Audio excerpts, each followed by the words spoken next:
नमस्कार, news our के खास कार्यक्रम में आपका स्वागत है। मैं हूं देवेंद्र कुशवाहा। छत्तीसगढ़ के मुख्यमंत्री भूपेश बघेल ने देश के प्रधानमंत्री नरेंद्र मोदी को फिर एक बार खत लिखा है। पत्र में सीएम भूपेश बघेल ने प्रदेश में प्रधानमंत्री आवास योजना के अंतर्गत बचे हुए आवासों के लिए लक्ष्य आवंटित करने का अनुरोध किया है। इसके बाद प्रदेश में सियासत फिर से शुरू हो गई है। एक रिपोर्ट देखिए, फिर चर्चा भी करेंगे। सीएम बघेल ने लिखा पीएम को पत्र। सीएम ने की पीएम से मांग, पीएम आवास स्वीकृत करने की मांग। अभी भी बहुत से लोग हैं आवास विहीन। बीजेपी का आरोप, राज्य सरकार ने गरीबों को रखा आवास से वंचित।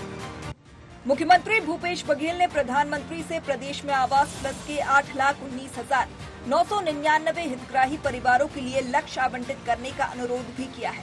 सरकार की ओर से प्रदेश कांग्रेस संचार प्रमुख सुशील आनंद शुक्ला ने कहा कि मुख्यमंत्री ने प्रधानमंत्री को पत्र लिखकर छत्तीसगढ़ के आवास के विहीन लोगों के मकान अभी जो कि लंबित किए गए हैं, उन्हें शीघ्र स्वीकृत करने की मांग की है।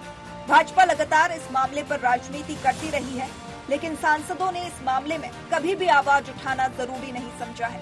हम प्रधानमंत्री से अपेक्षा करते हैं कि जल्द ही इस मामले में वह स्वीकृति देंगे। जनता पार्टी हमेशा से ही न सिर्फ छत्तीसगढ़, पूरे देश में प्रधानमंत्री आवास की स्वीकृति में कोताही बरत रही, कटौती कर रही है। दरअसल प्रधानमंत्री आवास में केंद्र 60% रहता है। केंद्र सरकार के पास में बजट नहीं है प्रधानमंत्री आवास को स्वीकृत करने का, सिर्फ जुमलेबाजी की जा रही है। जब हमने 800 करोड़ रुपए का छह महीने पहले ही स्वीकृति दे दिया था, उसके बाद में 3200 करोड़ रुपए का बजट स्वीकृति दिया गया है, तो छत्तीसगढ़ के आवासों में 7 लाख आवासों में कटौती क्यों की जा रही है, उसका कुछ कारण होना चाहिए। दरअसल केंद्र सरकार नहीं चाहती है कि आवास में स्वीकृति हो। हम 88% राज्यांश को जमा कर चुके हैं, उसके बाद उसको रोके जाने का कोई कारण समझ नहीं आता। यह दुर्भाग्यजनक है कि दलीय प्रतिबद्धता में जिस आवास को लेकर आंदोलन करते हैं, जिस आवास को लेकर मुद्दा बनाने की कोशिश करते हैं, जब उसके निराकरण की बात आती है तो दलीय प्रतिबद्धता में उसके खिलाफ खड़े होते हैं। 9 सांसद हैं, क्यों नहीं प्रयास करते हैं कि छत्तीसगढ़ का आवास स्वीकृत हो जाए। इसमें राज्य सरकार को दोषारोपण करने के बाद इनका भी कुछ दायित्व बनता है। सिर्फ आरोप लगाना, विधानसभा घेराव करना, मुख्यमंत्री निवास का घेराव करना, यही आपका उद्देश्य है? जनता को ठगना ही आपका उद्देश्य है? भाजपा प्रदेश अध्यक्ष अरुण साव ने कांग्रेस सरकार पर निशाना साधते हुए कहा कि पीएम आवास को लेकर भारत सरकार ने पत्र लिखा, हमने आंदोलन किया, विरोध किया, लेकिन राज्य की सरकार ने 16 लाख गरीब परिवारों को उनके आवास से वंचित रखा। चुनाव नजदीक आता देख जनता को धोखा देने की नई नई बातें कर रहे हैं। जनता एक बार धोखा खा सकती है, बार बार नहीं खाएगी। केंद्रीय मंत्रियों के पत्र का हवाला देते हुए साहब ने कहा कि सीएम ने इन पत्रों का जवाब क्यों नहीं दिया, पीएम आवास योजना को लेकर राज्यांश की स्वीकृति क्यों नहीं दी। देखिए, लगातार भारत सरकार ने पत्र लिखा, हमने आंदोलन किया, लोकसभा में भी ये मुद्दे उठाए, पर राज्य की ये गरीब विरोधी भूपेश बघेल की सरकार ने छत्तीसगढ़ के 16 लाख गरीब परिवारों को प्रधानमंत्री आवास से वंचित करने का काम किया है। अब फिर से चुनाव नजदीक आता देखकर छत्तीसगढ़ के लोगों को भ्रमित करने का काम, धोखा देने के लिए नए नए प्रकार की बात भूपेश बघेल कर रहे हैं, पर छत्तीसगढ़ की जनता एक बार धोखा खा गई है, बार बार धोखा नहीं खाएगी। विधानसभा चुनाव की उल्टी गिनती लगभग शुरू हो चुकी है। चुनाव से पहले ही छत्तीसगढ़ में तमाम पार्टियां एक्टिव हो चुकी हैं।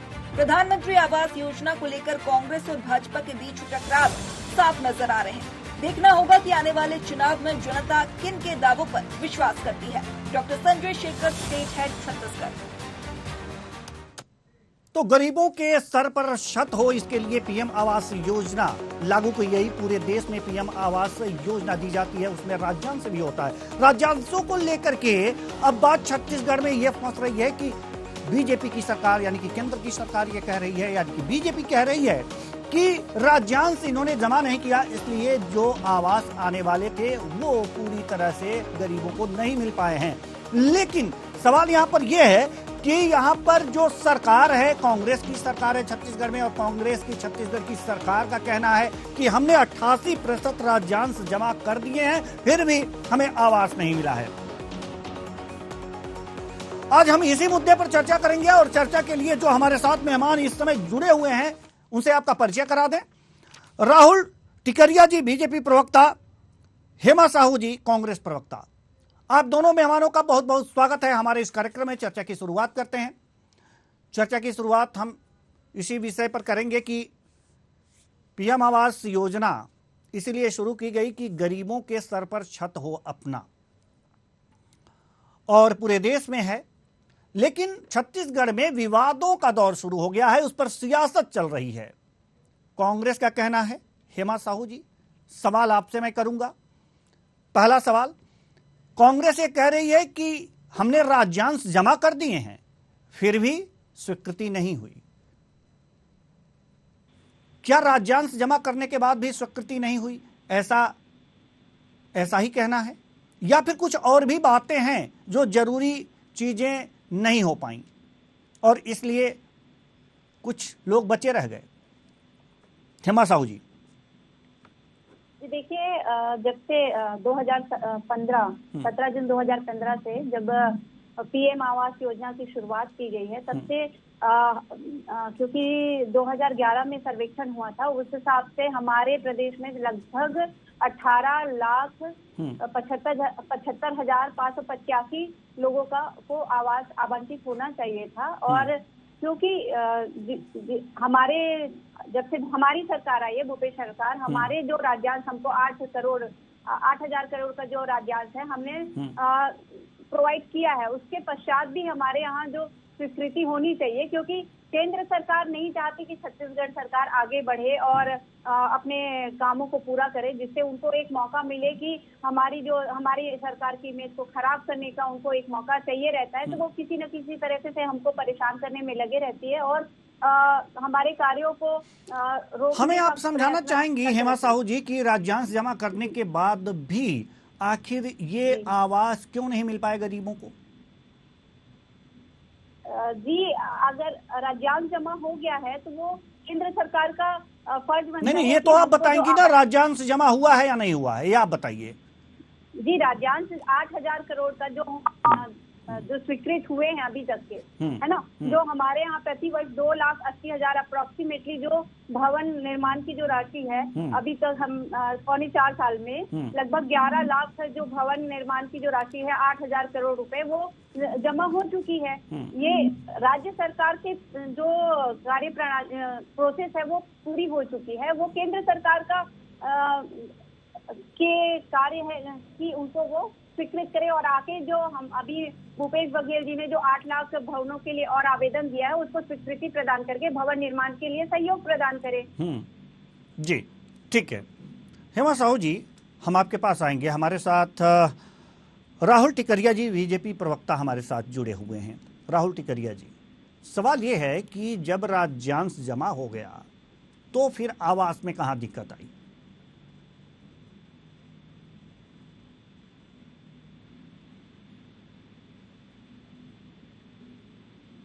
जी राहुल टिकरिया जी।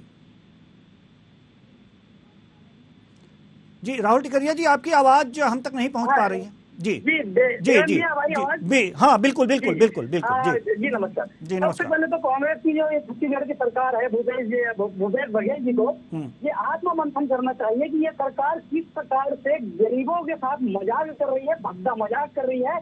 कांग्रेस कभी हमें राज्यांश दिया, केंद्र सरकार ने लटकाया, और आप देखिए इनको सबसे पहले भूपेश बघेल जी को 16 जुलाई कि 2011 के बाद से आर्थिक सर्वेक्षण क्यों नहीं कराया? आप अगर सुनेंगे नहीं जी नहीं, आप जो भूपेश सरकार के ऊपर आप जो नहीं सुन लीजिए ना हेमा साहू जी, सुन लीजिए, हम आपके पास आएंगे। आपको समय है तो जवाब दीजिएगा। चलिए ठीक है। राहुल जी भूपेश बघेल जी को 16 जुलाई 2022 को वो पत्र ध्यान में आना चाहिए। जो कांग्रेस के जितने भी प्रवक्ता है उनको वो 16 जुलाई 2022 का पत्र वापस बढ़ाना चाहिए, जब तत्कालीन उप मुख्यमंत्री जिन्हें अपने पंचायती राज मंत्रालय से इस्तीफा दिया था, उस पत्र में क्या लिखा गया था उसे पढ़ना चाहिए। पंचायत मंत्री थे, प्रधानमंत्री आवास पंचायती राज मंत्रालय के अंतर्गत आता है। उन्होंने स्पष्ट लिखा था पत्र में, आज से साल भर पहले, कि 8 लाख से ज्यादा ऐसे आवास है जिसे हम जारी नहीं कर पा रहे हैं, उसके लिए मैं राज्य सरकार आवंटन मांग रहा हूँ। राज्य सरकार आवंटन नहीं दे रही है। मैं व्यथित हूँ कि मैं गरीबों को आवास नहीं दे पा रहा हूँ, मैं इसलिए इस्तीफा दे रहा हूँ। उन्होंने एक और विषय लिखा कि घोषणा पत्र समिति का मैं अध्यक्ष था और मैं विकास बिंदुओं को नहीं छू पा रहा हूँ, मैं इस्तीफा देता हूँ। दुर्भाग्य, उस समय तक वो पूरे प्रदेश की जो जनता थी वो टीएस जी का जगह जगह तारीफ होता था। हम स्वयं कहते थे हर कितने एक ऐसे नेता है जो स्वाभिमानी है और गरीबों के लिए सोच रहे हैं। मगर दुर्भाग्य, आप देखिए इस सरकार में अभी भी गरीबों का 16 लाख आवास रोका गया। जब आंदोलन किया भारतीय जनता पार्टी ने तो महज 1,30,000 ठीक है, आपके कहने का लब्बो लुआब ये है जी टिकरिया साहब कि राज्यांश जमा नहीं हुआ इसलिए आवास स्वीकृत नहीं हुए, यही कहना चाहते? मुख्यमंत्री जी बाबा ये कहते थे, आपको ध्यान में होगा कि वो कहते थे अब तक जमा नहीं हुआ है। नहीं, अब तक जमा नहीं हुआ है। आपको बताना चाहूंगा देवेंद्र जी, आपको बताना चाहूंगा भूपेश बघेल जी जगह जगह कहते थे अगर प्रधानमंत्री जी का आवास है तो पूरी की पूरी राशि वो दे, 40% राज्य सरकार से क्यों मांगते हैं? मतलब जाहिर सी बात है ये नहीं दे रहे थे। और दूसरी बात, ये कोई छत्तीसगढ़ के लिए नियम नहीं 40%, प्रत्येक राज्य के लिए है। जाके देखिए राजस्थान कांग्रेस की सरकार है, वहाँ पे जो मोदी जी का एक कल्पना था कि 2024 में हमें प्रधानमंत्री आवास प्रत्येक घरों में पक्के मकान दे देना है, गरीबों को पक्के मकान देना है। वहाँ पे टारगेट कंप्लीट हो चुका है, आवास में चालू हो गया है। जहाँ पे पुराने आवास को भूपेश बघेल जी ने रोक के रखा है। ये स्पष्ट है, गरीबों के साथ में गंदा मजाक किया जा रहा है। जी, आरोप बेहद ही गंभीर हैं, बेहद गंभीर आरोप हैं। हेमा साहू जी जवाब दीजिए।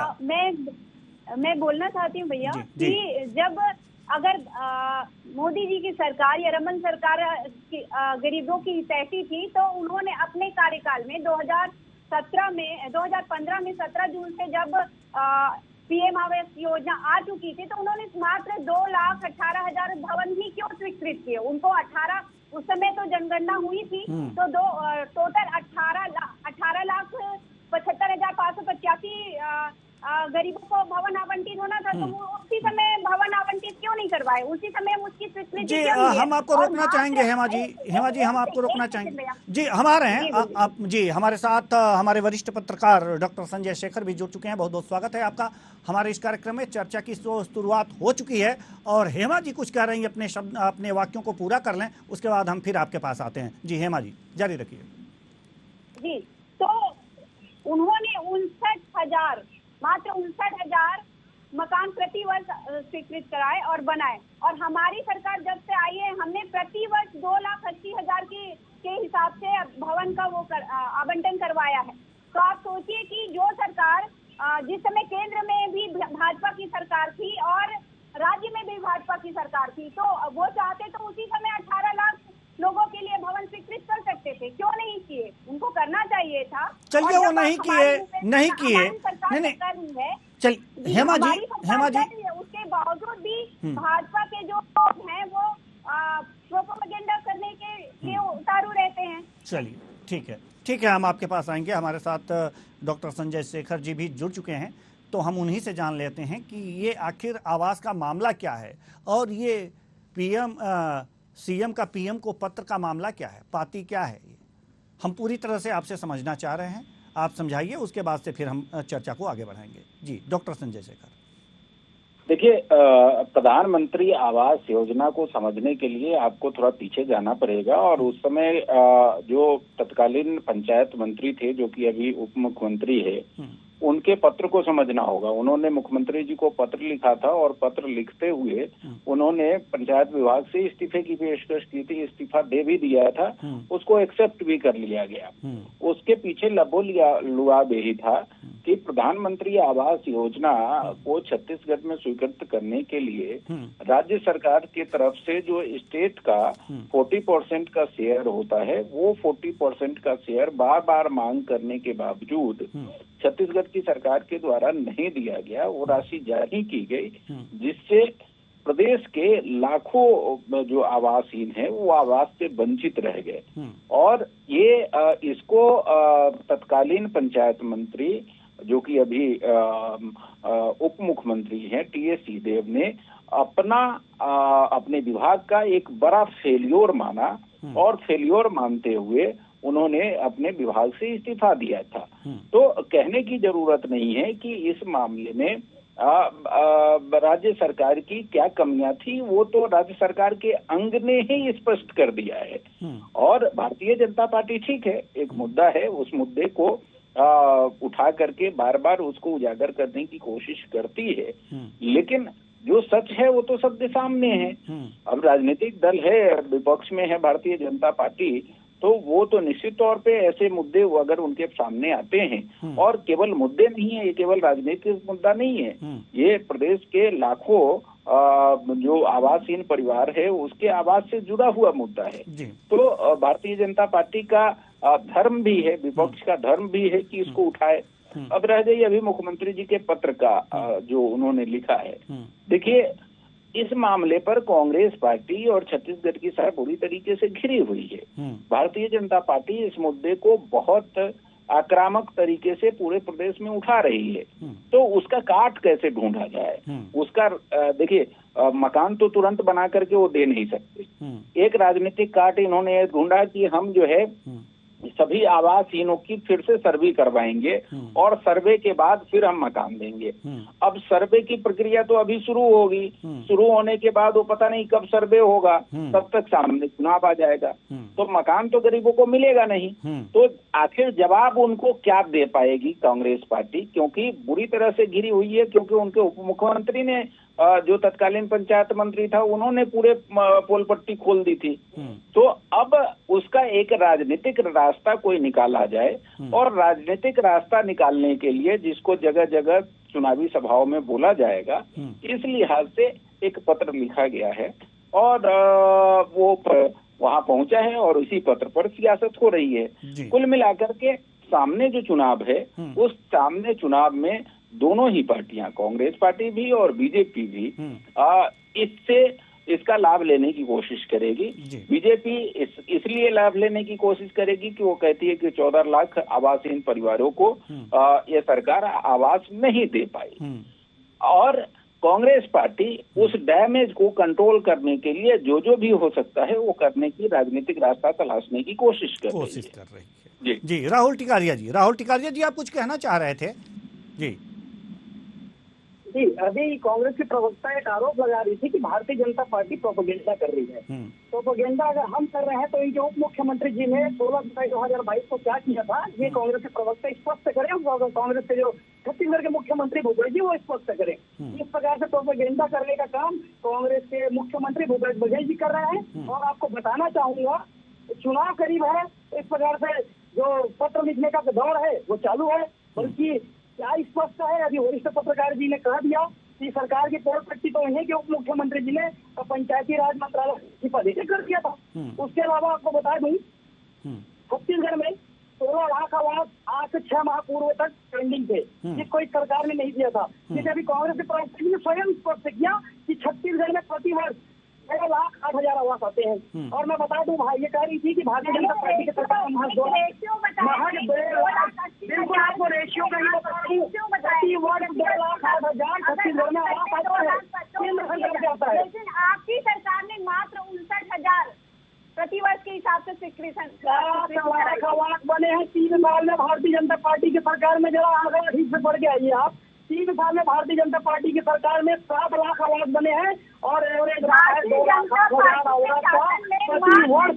तो मैं बता दूं, आप आवास से बढ़ के आइए, 7 लाख गरीब परिवारों को 3 साल में भारतीय जनता पार्टी ने आवास दिया था। और मैं इस चैनल के माध्यम से स्पष्ट करना चाहूंगा, उन गरीब परिवारों से इनका अधिकार इस सरकार ने छीना है। 16 लाख गरीब परिवारों को भारतीय जनता पार्टी कुछ माह के बाद सरकार में आकर आवास निसंदेह प्रदान करेगी। भारतीय जनता पार्टी की सरकार डबल इंजन की सरकार छत्तीसगढ़ में बनेगी और 16 लाख जो आवास वही गरीबों को इस सरकार ने आवास रोक के रखा है, वो आवास प्रदान किया जाएगा। हो रहा है वो सभी देख रहे हैं, मणिपुर में कैसा डबल इंजन का चल रहा है। और रही बात मणिपुर आज नहीं चल रहा, मणिपुर सालों से चल रहा है। मणिपुर में सामुदायिक लड़ाई है। आप मणिपुर में जाएंगे तो कांग्रेस की सरकार की समय से वहाँ चलाएंगे, इस बात को आप बताइए। और रही बात छत्तीसगढ़ में, देवेंद्र जी मणिपुर के विषय में डिबेट 3 से 7 बार मैं करने आऊंगा। जी जी बिल्कुल, आइए हम बिल्कुल डिबेट मणिपुर के करेंगे। विषय में डिबेट जरूर करूंगा, मगर जिसमें प्रधानमंत्री आवास का गरीबों का विषय है, छत्तीसगढ़ के गरीबों का विषय है, मैं उसी विषय में आना चाहूंगा। हमारी गरीबों का बहुत ही संवेदनशील मसला है, शांतिपूर्ण सुनिए, मैं आपको शांतिपूर्ण हेमा सुनूंगा। साहू जी, हेमा साहू जी, राहुल टिकरिया जी, ठीक है, ये आंकड़े तो आप लोग भी गिना सकते हैं जिनके पास आंकड़े हैं, लेकिन गलती चाहे बीजेपी की हो या फिर कांग्रेस की, आवाज से नहीं, आवाज से वंचित तो गरीब लोग रहे, नुकसान तो उनका हुआ, तो क्यों ना जिम्मेदारी ले ली जाए। मीडिया उसे उठा नहीं पाई, हम जिम्मेदारी ले लें। नहीं, मीडिया उसे उठा नहीं पाई अच्छी तरीके से। सुन तो लीजिए, सुन तो लीजिए। मीडिया जिम्मेदारी ये ले लेती है कि हम इसको उठा नहीं पाए अच्छी तरीके से, बढ़िया से कवर नहीं कर पाए कि हाँ किसका दोष है कि वो जो अभी आवास विहीन है उनको आवास नहीं मिला। उसी तरह से सरकार भी अपनी थोड़ी सी जिम्मेदारी उठा ले कि हाँ कहीं ना कहीं गड़बड़ी थी जहां हुआ, और बीजेपी विपक्ष की भूमिका में कड़ी तरीके से नहीं आ पाई, ये जिम्मेदारी क्यों नहीं ले लेती? केवल श्रेय लेने के लिए ही क्यों आगे आते हैं आप लोग, चाहे बीजेपी हो या कांग्रेस हो? श्रेय लेना ही क्या श्रेयकर माना जाता है? कहीं कहीं अपनी गलती भी अगर जो एक्सेप्ट कर लें तो भी श्रेयकर होता है। हमें आप यह बताइए कि क्यों ना कांग्रेस की सरकार है, क्यों ना हम जिम्मेदार माने, चाहे कारण जो भी रहा हो, कि आवास विहीनों को, पूरे आवास विहीनों को आवास नहीं मिल पाया, हम क्यों ना जिम्मेदार माने? हेमा जी आप बताइए, और यही सवाल हम करेंगे राहुल टिकरिया जी आपसे। हेमा जी आप बताइए, हम क्यों ना माने कि कांग्रेस की सरकार है और कहीं ना कहीं कुछ कमी जरूर रही होगी कि जिससे आवास विहीन लोग अभी भी अपने ऊपर पक्के छत की दरकार चाहते हैं, सोचते हैं कि हाँ हम भी पक्के छत के नीचे रहें। हेमा जी। सर, हमारी सरकार लगातार प्रयत्नशील रही है कि गरीबों के हित में काम हो, उनको उनके जो अधिकार है, हक है, उनको मिले, और इसी परिप्रेक्ष्य में सरकार लगातार काम कर रही ताकि वो चाहे बेरोजगारी का रोजगार के क्षेत्र हो या मकान, आवासीन लोगों के मकान के लिए काम करने का हो, सरकार लगातार प्रयत्न कर रही है और उसमें सफल भी हो रही है। ऐसा नहीं है, तभी आज हमारे पास आंकड़े हैं। पूरे विश्व में जो भी सरकारें हैं, आप बताइए कोई अमीर व्यक्तियों के लिए काम करती हो और कहती हो कि नहीं हम अमीर व्यक्तियों के लिए काम करते हैं? सभी सरकारें चाहे केंद्र की हो, मोदी सरकार, सर मोदी सरकार जो है वो अमीर व्यक्तियों के लिए काम कर रही है। सभी जानते हैं कि अडानी अंबानी के लिए ही वो काम कर रहे हैं। नहीं, ये आप कह रही है ना? नहीं हेमा जी, ये आप कह रही है। हेमा जी, ये आप कह रही हैं, अभी बीजेपी से पूछा जाएगा तो वो भी कहेंगे कि हम गरीबों के लिए, मजलूमों के लिए हम काम कर रहे हैं। अभी वो कहेंगे गरीबों के लिए, सर गरीबों के लिए काम करते तो 11 साल से जो अभी आर्थिक सर्वेक्षण 2011 में जो आर्थिक सर्वेक्षण हुआ था वो 2021 में भी होना चाहिए था, ताकि वास्तविक स्थिति पता चल पाती कि हमारे क्षेत्र में कितने लोग और गरीबी में गए हैं कि एपीएल में आए हैं। मतलब आपकी सरकार के पास डाटा नहीं है कि कितने लोग और गरीबी में जी रहे हैं? आपकी सरकार के पास ये डाटा नहीं है? सर आर्थिक सर्वेक्षण होगा तो हमारे पास एक्चुअल डाटा आएगा ना सर। अगर हम जो अभी नहीं सुनिए, जो अभी जिस आधार पे आप लोग ये आंकड़े दे रहे हैं कि 14 लाख, 15 लाख, 17 लाख लोग अभी आवास विहीन हैं, ये आखिर कहीं न कहीं से डाटा आया होगा ना? ये जो डेटा है 18,75,785 का, वो 2011 की जनगणना का डाटा है कि हमारे अभी उसे भी पूरा नहीं हो पाया, रजिस्टर्ड है ना? तो वो हमको अभी और पता चल पाता कि कितने गरीब और हैं, या हम लोग गरीबी रेखा के ऊपर गए हैं मोदी सरकार के कार्यों से, ये हमको पता चल पाता। हाँ, लेकिन वो अपने कार्यों को, विफलताओं को छुपाने के लिए आर्थिक सर्वेक्षण करा ही नहीं रहे, क्योंकि उनको पता है कि हमारे देश में गरीबों की संख्या दिन ब दिन बढ़ते जा रही है उनकी दी हुई महंगाई के कारण। जी राहुल टिकरिया जी जवाब दीजिए।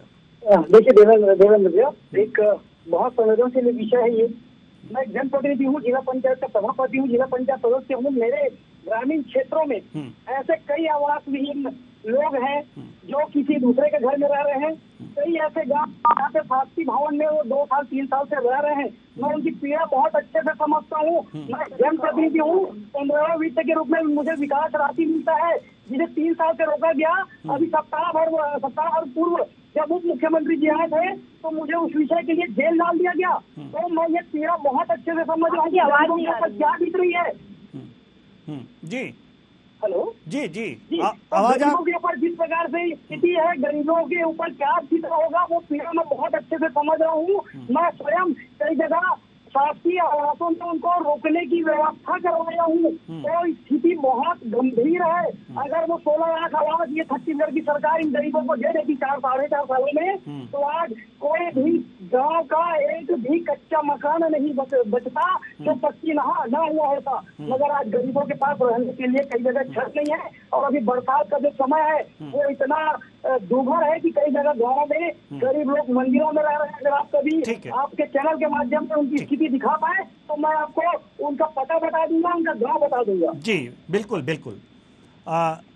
डॉक्टर संजय शेखर, देखिए ये आरोप प्रत्यारोप लगते रहेंगे, लेकिन सवाल यहाँ पर यह है कि इस समय की जो परिस्थिति है उसमें सत्ताधारी दल को क्या करना चाहिए, यानी कि सरकार को क्या करना चाहिए और विपक्ष को क्या करना चाहिए कि कम से कम राजनीति के ऊपर उठ करके उन लोगों को लाभ मिले। जी देखिए बहुत स्पष्ट है कि अभी अब फिलहाल अब सामने तो चुनाव है, अब कुछ होना नहीं है इसमें।